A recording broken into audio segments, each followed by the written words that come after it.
Subscribe कीजिए हमारे channel को और बेल आइकन को ज़रूर प्रेस कीजिए ताकि मैं जो भी वीडियोस डालूं उसका नोटिफिकेशन सबसे पहले आप तक पहुंचे।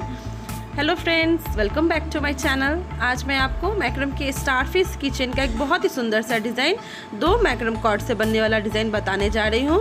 तो फ्रेंड्स, अगर आपको मेरा वीडियो और बनाने का तरीका अच्छा लगे तो ज़रूर मेरे वीडियोज़ को लाइक करें, शेयर करें, कमेंट करें और मेरे चैनल को आप ज़रूर सब्सक्राइब करें। तो चलिए स्टार्ट करते हैं इस डिज़ाइन को बनाना।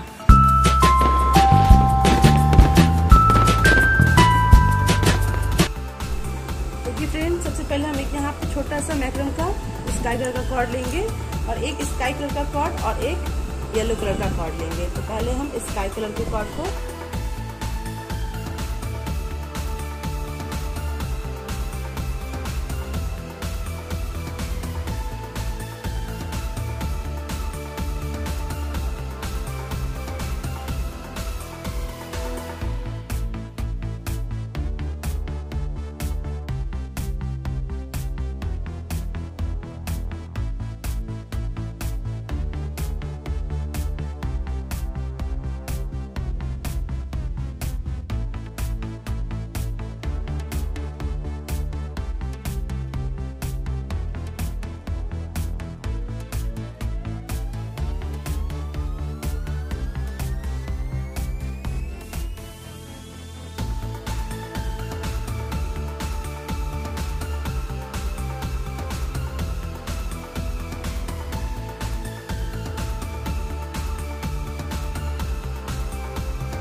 सुंदर लगता है देखने में। तो फ्रेंड्स, अगर आपको मेरे वीडियो और बनाने का तरीका अच्छा लगे तो जरूर मेरे वीडियोस को आप लाइक करें और ज़्यादा से ज़्यादा अपने दोस्तों के साथ जरूर शेयर करें। साथ ही मुझे कमेंट करना ना भूलें और मुझे फेसबुक पेज पे जरूर फॉलो करें और मेरे यूट्यूब चैनल को आप जरूर सब्सक्राइब करें। Thank you for watching me. Have a nice day. Take care and bye bye.